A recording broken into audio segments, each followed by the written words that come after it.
Então vamos começando aqui com o osteosarcoma e o sarcoma de Ewing. O osteosarcoma, então, é um tumor caracterizado pela formação de osteoide por células malignas. É o segundo tumor ósseo primário maligno mais comum, atrás do mieloma múltiplo. É o mais comum em crianças e adolescentes, e abaixo dos 10 anos, se você pensar em tumores primários malignos ósseos, o mais comum é o tumor de Ewing. Pode acometer qualquer idade, mas as lesões de alto grau são mais comuns na segunda década de vida, mais ou menos entre 10 e 25 anos de idade, segundo o Tadjan. O subtipo parosteal ele apresenta um pico na terceira e quarta décadas de vida. O tipo secundário ocorre mais nos pacientes idosos. É mais comum em homens. O Lovell e o Tadjan dizem que é igual, e exceto o parosteal, que é mais comum em mulheres. Não tem diferença racial, é o mais comum nos pacientes com retinoblastoma, síndrome de Rothmund-Thompson e Li-Fraumeni. Então, esses daqui são síndromes que predispõem à formação de câncer. Tá? O retinoblastoma, que é uma alteração no gene RB do cromossomo 13, tá? O RB ele é um gene responsável por uma proteína que é um gene supressor de tumor. Tá? Então, se é um gene supressor de tumor que não está funcionando, ele predispõe a algumas neoplasias. Nesse caso, o osteosarcoma. O Rothmund-Thompson dá uma alteração em vários órgãos, mas principalmente pele. Tá? Ele altera uma proteína que ele mantém o DNA aberto no momento da transcrição, que isso afeta basicamente o momento de duplicação celular, né? A hora que a célula está se multiplicando. Ele predispõe a muita lesão de pele e também ao osteosarcoma. E o Li-Fraumeni, que ele predispõe a um monte de outros tipos de cânceres, tá certo? Câncer de mama, leucemia, ou osteosarcoma, que é uma alteração no P53, que é um gene que está no cromossomo 17. Tá certo? Então pode ocorrer em qualquer osso, sendo mais comum nas regiões de maior turnover ósseo, como o fêmur distal, a tíbia proximal e o húmero proximal. Mais ou menos 50% das lesões estão no joelho. Tá? Dor noturna em mais ou menos 25% dos pacientes, e alguns estudos relatam até 15 semanas de atraso para o diagnóstico. Tá certo? É aquela velha história, o paciente vai no pronto-socorro, é uma criança, tem muita atividade, tem aquela história de dor do crescimento, então ele vai na primeira, segunda, até terceira vez no pronto-socorro e não é feita uma radiografia, muitas vezes não tem indicação mesmo, tá bom? E então isso acaba atrasando um pouco o diagnóstico. Barreiras naturais, a fise e a cartilagem articular. Tá? O diagnóstico de um condrosarcoma na criança e no adolescente, na verdade, é mais provável se tratar de um osteosarcoma condroblástico. Tá? É extremamente raro, é praticamente inexistente um condrosarcoma nessa faixa etária aqui. Então, no exame físico, em geral, é um paciente que está bem, sem comprometimento sistêmico. Diferente de alguns outros carcinomas, o cara tem um câncer gástrico, um hepatocarcinoma, o paciente está mal, ele está consumido. No osteosarcoma, o paciente não tem essas, vamos dizer assim, essas comorbidades clínicas. Então é uma massa de consistência endurecida e aderida aos planos profundos, e se justa articular, ela pode limitar o movimento da articulação, por causa principalmente do processo inflamatório. Radiografia, em geral, corresponde a uma lesão agressiva na metáfise de ossos longos, e segundo Tadjan, em geral, é uma lesão mista excêntrica na metáfise. De qualquer forma, é presente na metáfise óssea. 10% são primários na diáfise e 1% primários na epífise. A ressonância ela corresponde ao melhor exame para medir a extensão do tumor, tá? A extensão local dele e até avaliar. A ressonância, na verdade, quando a gente faz a ressonância, você tem que fazer do compartimento inteiro. Se ele está no fêmur, é o fêmur inteiro. Se ele está na tíbia, a tíbia inteira. Porque além de você ver os limites da lesão, você vê se não tem alguma skip metástase dentro do mesmo compartimento. Ou seja, uma metástase óssea no mesmo compartimento, que é a definição da skip. Pulmão é o sítio mais comum de metástases, 10% ao diagnóstico. Na tomografia, a gente consegue ver nódulos a partir de 3 milímetros. Na radiografia, nódulos acima de 10 milímetros. Então, a gente perde muita coisa entre um e outro. Tá? O estadiamento do paciente, como é feito então? Tomo de tórax para ver as metástases pulmonares, ressonância do membro acometido para ver a extensão local do tumor, cintilografia óssea para ver também metástases em outros ossos, e a biópsia como último exame. O laboratório, a gente tem uma fosfatase alcalina aumentada em mais ou menos 50% dos casos. A desidrogenase láctica, ela o aumento dela, na verdade, indica um pior prognóstico, principalmente quando você está dando o tratamento para o paciente e o DHL continua aumentando. Tá? E os tipos de osteosarcoma, a gente tem basicamente dois tipos, o primário e o secundário. Tá? Dentre os primários, a gente tem o convencional ou central ou clássico, que é o mais comum, que é o osteosarcoma de alto grau, o intramedular de baixo grau, que ele pode confundir com o osteoblastoma e a displasia óssea, o parosteal, que ele já tem um componente mais fibroso, e ele é de baixo grau, ele é mais comum na região do fêmur distal, a parte posterior, e tem um diferencial com miosite ossificante. E o periosteal, que é uma lesão mais com conteúdo cartilaginoso. Ele é um grau intermediário, uma lesão de superfície que ocorre mais comumente na diáfise do fêmur e na tíbia, e em geral são pacientes mais velhos. O alto grau de superfície, o telangiectásico, que é uma lesão puramente lítica, confunde bastante com tumor de células gigantes e pode às vezes confundir com cisto aneurismático. E o de pequenas células, que faz diferencial com Ewing e linfoma. Já os tipos secundários, são quase metade desses osteosarcomas nos pacientes acima de 50 anos. Tá? Ele é mais comum nos pacientes com PAGED ou após radioterapia. No PAGED, 1% deles pode desenvolver o osteosarcoma, 5 a 10% na doença poliostótica. Esses pacientes geralmente estão entre a 6ª e a 8ª décadas de vida e principalmente na região da pelve. Radioterapia, 1% dos pacientes tratados com radiação acima de 2.500 centigraus. Também esses pacientes podem desenvolver, além do osteosarcoma, um fibrosarcoma ou fibroesteatoma maligno. E em geral, eles são mais ou menos entre 10 a 15 anos após a radiação. Outras lesões que podem predispor ao osteosarcoma: a displasia fibrosa, o infarto ósseo, o osteocondroma, a osteomielite crônica, o condrosarcoma desdiferenciado, a osteogênese imperfeita e a melorreostose. Então, outras nóminas do osteosarcoma: ele pode ser osteoblástico, que é aquele que forma bastante osso, o condroblástico, que ele já tem um conteúdo cartilaginoso importante, o fibroblástico, que ele já tem um conteúdo mais fibroso, o misto, que é um pouquinho de cada, e o telangiectásico, que é uma lesão puramente lítica. E ele é graduado histologicamente de 1 a 4, 1 a 2 de baixo grau, de 3 a 4 de alto grau, tá bom? Sendo mais comum esses daqui como subtipo misto.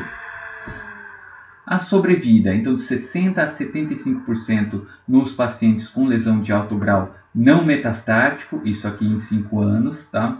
90% de sobrevida nos pacientes com lesão de baixo grau. E qual o principal, então, fator prognóstico do paciente com osteosarcoma? É a extensão da doença. E o que a gente entende como extensão da doença? Se ele é metastático ou não metastático. Ou seja, o paciente não metastático ele tem um prognóstico muito melhor. Sobrevida de 20% no paciente metastático, mas tem um porém ainda. A lesão pulmonar única ou lesões ressecáveis, elas têm um prognóstico melhor, tá? 50% melhor, vamos dizer assim, do que nos pacientes com metástases múltiplas ou irressecáveis.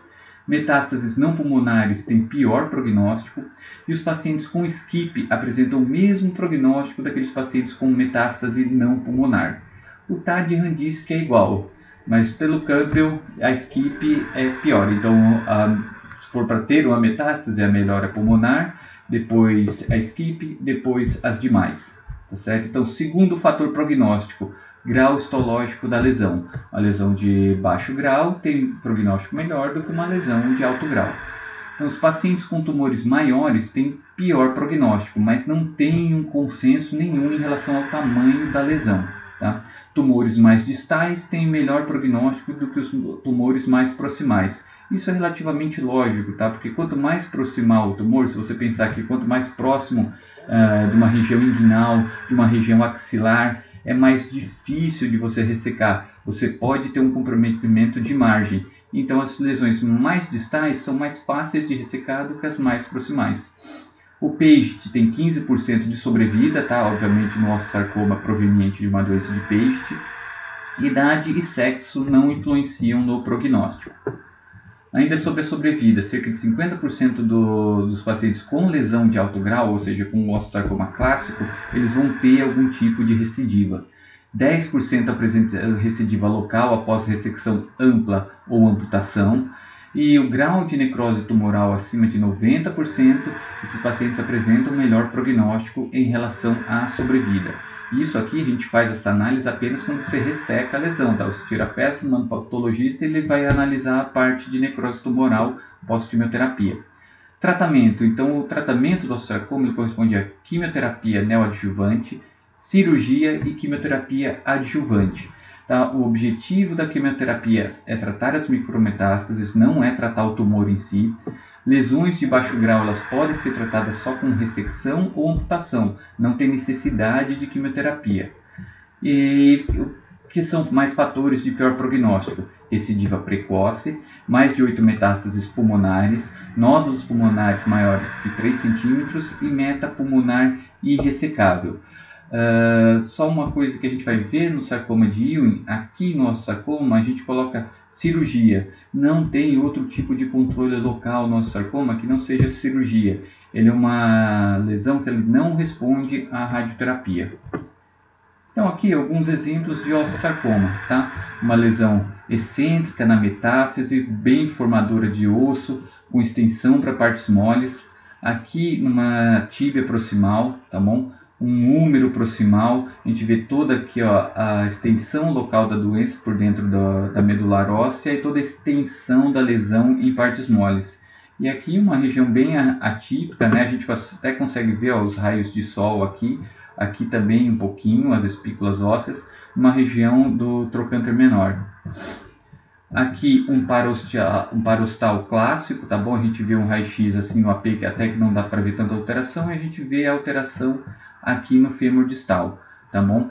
Aqui na tomografia que a gente vê que ele sai da superfície óssea, tá certo? E é mais comum que ele, a grosso modo, comece a fagocitar, a abraçar o osso do que invadir a medular, tá?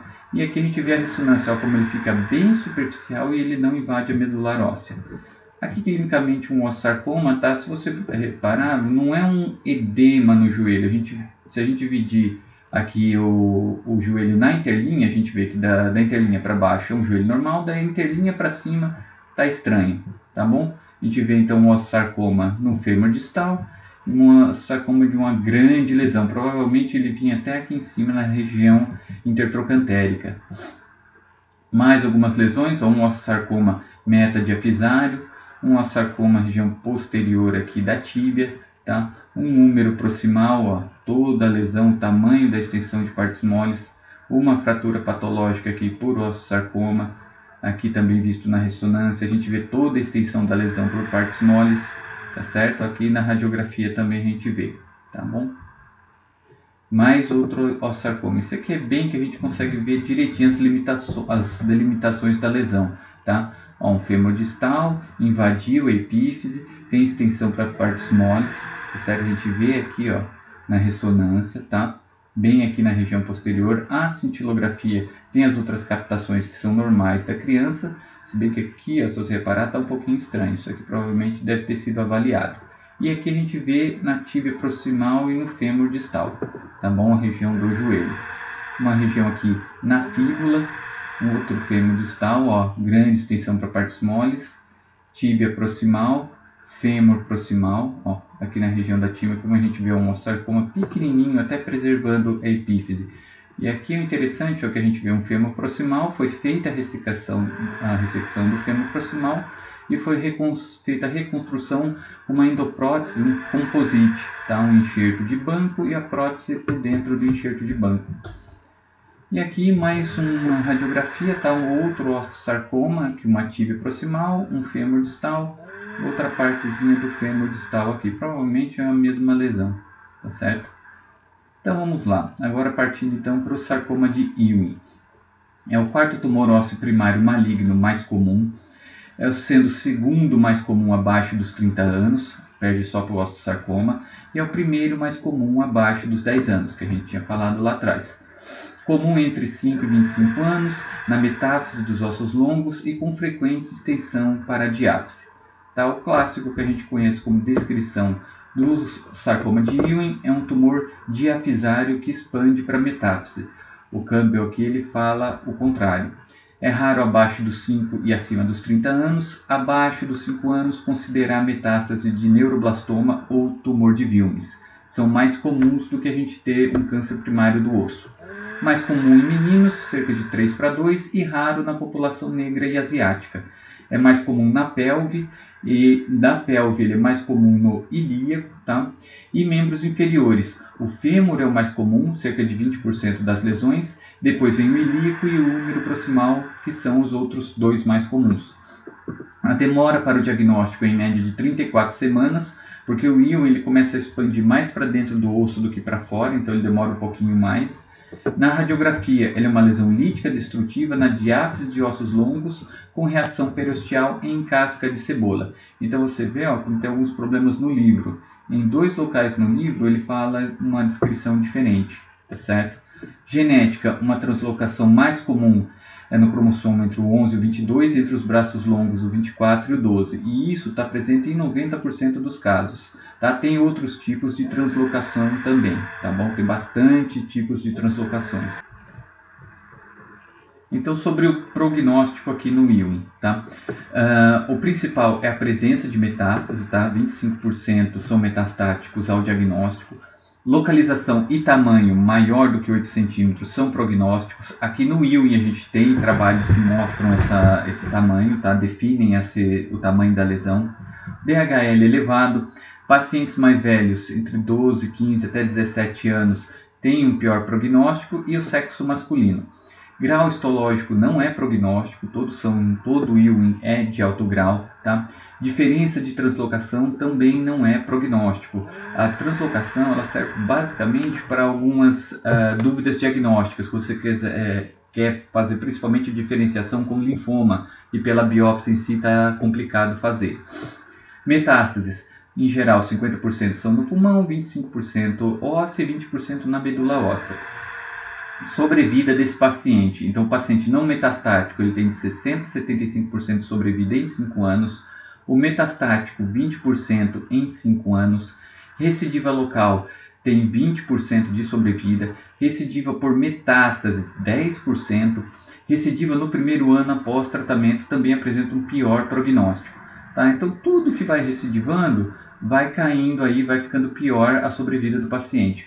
O tratamento do Ewing ele é semelhante ao osteosarcoma. Então, a quimioterapia neoadjuvante, o controle local, aqui é a diferença importante, que igual eu falei, no osteosarcoma a gente só tem a cirurgia.